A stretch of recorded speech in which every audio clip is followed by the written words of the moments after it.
কুকিংয়ে আপনাদের সকলকে স্বাগত। আমি মৌ। আজ আপনাদের জন্য এনেছি দুই ধরনের একদম ইউনিক আর হেলদি পিৎজা রেসিপি, সোয়া আর মাশরুম পিৎজা। যারা ভেজ খেতে পছন্দ করেন তাদের জন্য একদমই পারফেক্ট। একদম ঘরোয়া স্টাইলে সহজ উপায়ে আজকের ভিডিওতে দেখুন কিভাবে মজার এই দুটি পিৎজা বানানো যায় খুবই সহজে। ভিডিওটি স্কিপ না করে পুরো ভিডিওটি দেখার অনুরোধ রইল। এই ভিডিওতে আছে প্রচুর ট্রিক অ্যান্ড টিপস, সঙ্গে থাকুন। তাহলে চলুন দেখে নিই কী কী লাগছে। আমি প্রথমে পিৎজা ডো তৈরি করে নেব। এখানে নিয়েছি ময়দা, সাদা তেল, ইস্ট, নুন আর চিনি।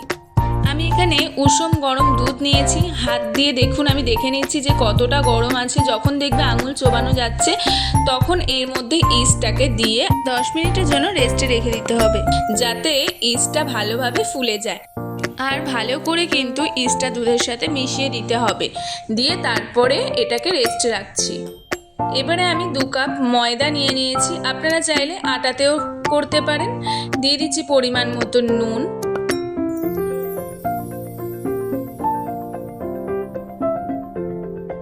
চিনি, সাদা তেল। এবারে আমি ময়দাটাকে ভালো করে ময়াম দিয়ে নিচ্ছি। ডো মাখার সময় 1 চিমটে চিনি দিলে সেটা কিন্তু নরমও হয় আর খেতে অনেকটা টেস্টিও লাগে। ময়দার সাথে সব উপকরণগুলো ভালো করে মিশিয়ে দিয়েছি। এবারে যে ইস্ট ভেজানো দুধটা ছিল সেটা আমি ময়দার মধ্যে দিয়ে দিলাম। দিয়ে এই ময়দাটাকে একটু আলতো করে মাখতে হবে, বেশি শক্ত করে মাখলে কিন্তু ভালো হবে না। দরকার হলে এর মধ্যে একটু জল অ্যাড করতে পারেন। ডোটা কিন্তু একদম হালকা আঠালো হবে, কিন্তু খুব নরম এবং সফট একটা ডো তৈরি করতে হবে। আমি অফ ক্যামেরা একটু জল দিয়ে ভালোভাবে আঠালো করে মেখে নিয়েছি। দেখতেই পাচ্ছেন কতটা সফটভাবে মেখেছি, একদম আমার হাতে লেগে যাচ্ছে। এরকমই কিন্তু সফট ডোটা তৈরি করতে হবে, তাহলে পিৎজার রুটিটা হবে একদমই পারফেক্ট। দেখতেই পাচ্ছেন একদমই আমার মাখা রেডি হয়ে গেছে। এবারে আমি হাতটা ধুয়ে এর ওপর থেকে একটুখানি সামান্য রিফাইন্ড অয়েল দিয়ে দিচ্ছি। দিয়ে আমি এটাকে ভালো করে ওপর থেকে মাখিয়ে ঢেকে একটা গরম জায়গায় রেখে দেবো 1 ঘন্টার জন্য। ডোটা রেডি হতে হতে আমি অন্য কাজগুলো সেরে নিই। এখানে আমি নিয়েছি yellow bell pepper, red bell pepper আর একটা গ্রিন ক্যাপসিকাম। আমি পিৎজাটা একটু কালারফুল তৈরি করতে চাই, যার জন্য আমি একটু কালারফুল জিনিসগুলো নিয়েছি। আপনারা চাইলে একটা ক্যাপসিকাম দিয়েও কিন্তু করে নিতে পারেন, কোনো ব্যাপার না। যেটা আপনার মন চায় আপনি সেটাই করে নেবেন। আমি সব ক্যাপসিকামগুলো কেটে নিয়েছি, কেটে একটা বাটিতে তুলে রাখছি। এখানে নিয়ে নিয়েছি পেঁয়াজটাকেও ভালো করে কিউব কিউব করে কেটে নিচ্ছি, দেখতেই পাচ্ছেন। নিয়ে নিয়েছি কিছুটা মাশরুম। যেহেতু আমি 2 ধরনের পিৎজা করব, একটা করব সয়া পিৎজা আর একটা করব মাশরুম পিৎজা, তাই জন্য আমি মাশরুম নিয়ে নিয়েছি। আর আমি কিন্তু অফ ক্যামেরায় সয়াবিনটাকে একটুখানি সিদ্ধ করে রেখে দিয়েছি। এবারে আমি একটু হোয়াইট সস তৈরি করে নেব। এখানে আমি বাটার নিয়ে নিচ্ছি। বাটারটা একটু গরম হয়ে গেলে এর মধ্যে দিয়ে দিয়েছি কুচনো রসুন, দিয়ে একটা ভালো করে একটু টস করে নেব। আপনারা চাইলে বাজার থেকেও কিন্তু হোয়াইট সস কিনে নিতে পারেন বা মিওনিজ দিয়েও কিন্তু করতে পারেন। আমি বাড়িতে একটুখানি ট্রাই করলাম হোয়াইট সসটা। বাড়ির হোয়াইট সসটা ভীষণ খেতে ভালো লাগে। এখানে আমি 2 চামচ মতন ময়দা নিয়েছি। বাটার আর রসুনের মধ্যে কিন্তু 2 চামচ ময়দা দিয়ে দিলাম, পরিমাণ মতো নুন, চিনি দিয়ে দিলাম। এর মধ্যে দিয়ে দেব সামান্য পরিমাণের দুধ দিয়ে আমি একটু নেড়ে দিচ্ছি।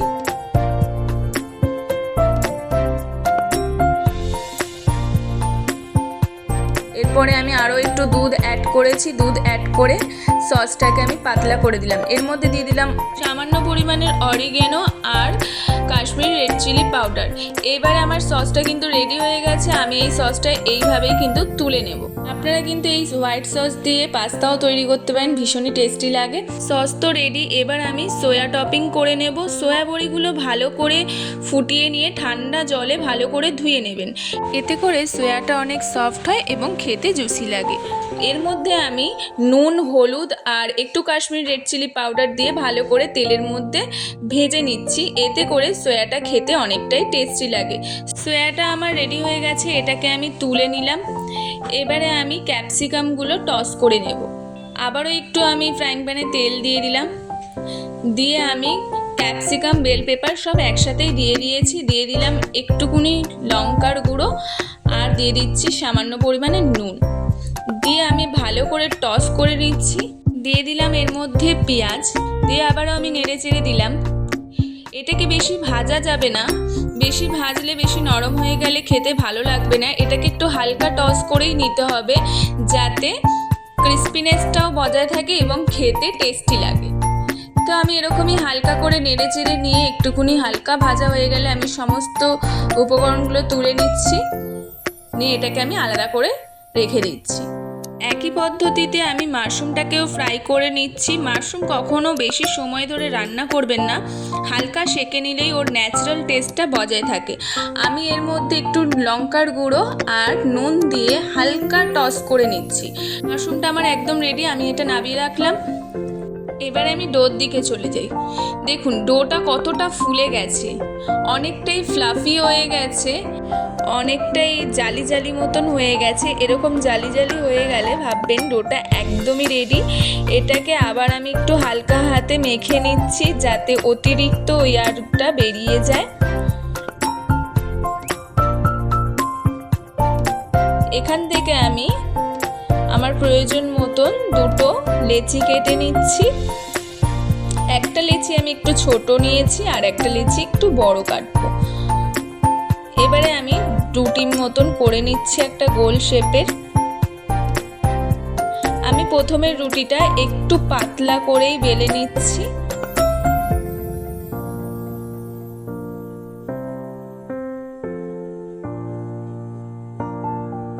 রুটিটা আমার একদম রেডি হয়ে গেছে। এবার রুটির ওপরে হালকা ফোক দিয়ে ছিদ্র করে নিচ্ছি, এতে বেকের সময় ফুলে যাবে না আর সস আর চিজটা ভালোভাবে বসবে। তাই জন্য আমি ছোট ছোট ছিদ্র করে নিলাম। এবারে আমি রুটিটাকে সেঁকে নিচ্ছি। আমি একটু হালকাভাবে সেঁকে নেব।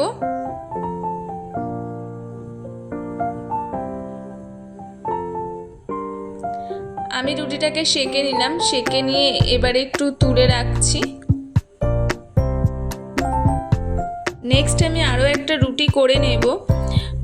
রুটি বানিয়ে যদি কিছুক্ষণ রেখে দিতে চান তাহলে ভেজা কাপড় দিয়ে ঢেকে রাখবেন যাতে শুকিয়ে না যায়। এতে করে পিৎজাটা অনেকটাই খেতে ভালো লাগবে এবং রুটিটা অনেকটা সফট থাকবে। আমি আরও একটা রুটি বেলে নিয়েছি। দিয়ে দিচ্ছি হোয়াইট সস, যেটা আমি বানিয়েছিলাম সেই হোয়াইট সসটা আমি দিয়ে দিলাম। এরকমভাবে পিৎজা করলে খেতে অনেকটাই টেস্টি লাগে। এর মধ্যে আমি একটু চিজও ছড়িয়ে দিলাম। এর উপরে দিয়ে দিলাম সেই রুটিটা, দিয়ে এবারে আমি সস দিয়ে দিচ্ছি। এটা পিৎজা সস আছে। ভালো করে আমি পিৎজা সসটা মাখিয়ে দিলাম। এবারে আমি সয়াগুলো সাজিয়ে দিচ্ছি, ক্যাপসিকামগুলো ভালো করে আমি সাজিয়ে দিলাম।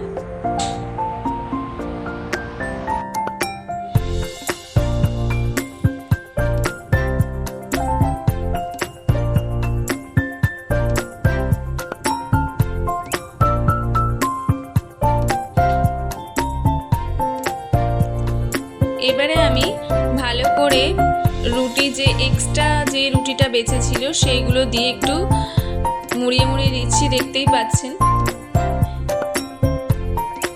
দিলাম চিজ।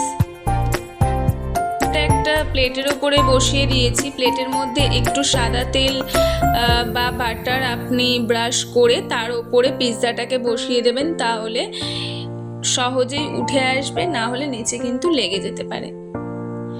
দিয়ে দিচ্ছি চিলি ফ্লেক্স আর অরিগেনো।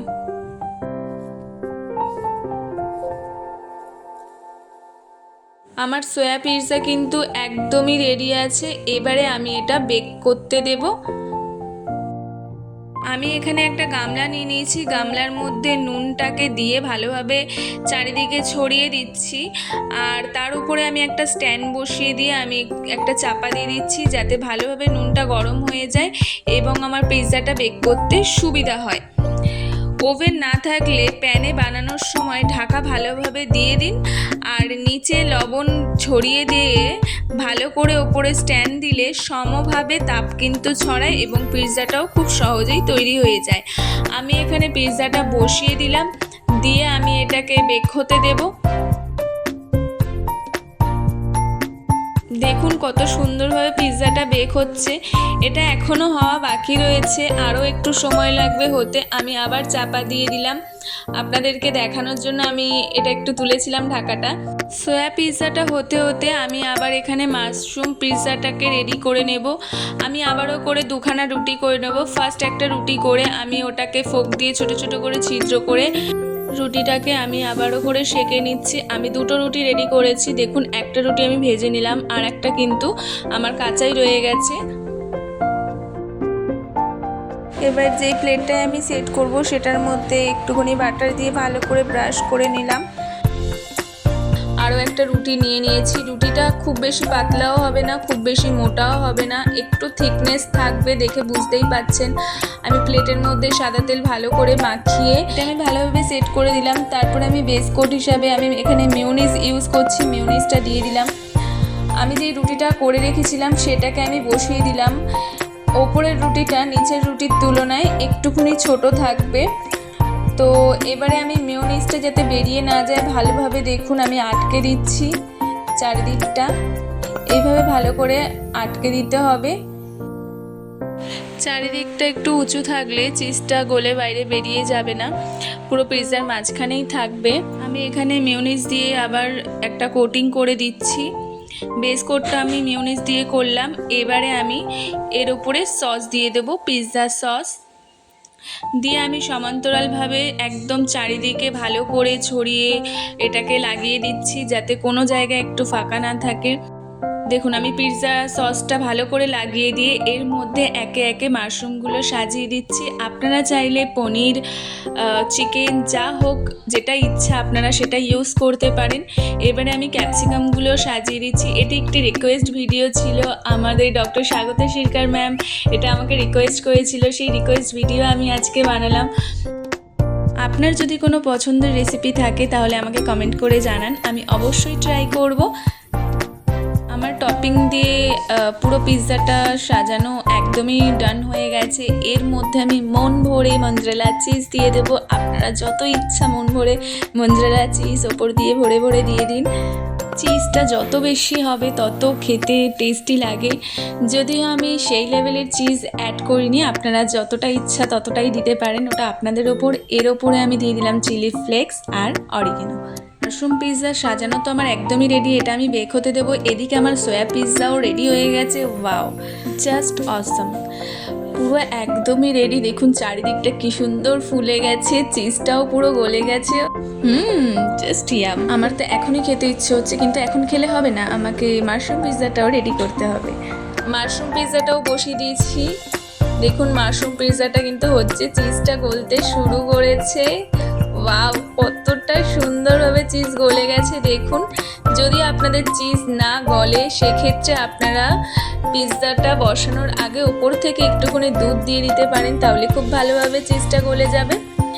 দেখুন আমার কিন্তু পিৎজা একদমই রেডি। এটাকে গরম গরম পরিবেশন করুন।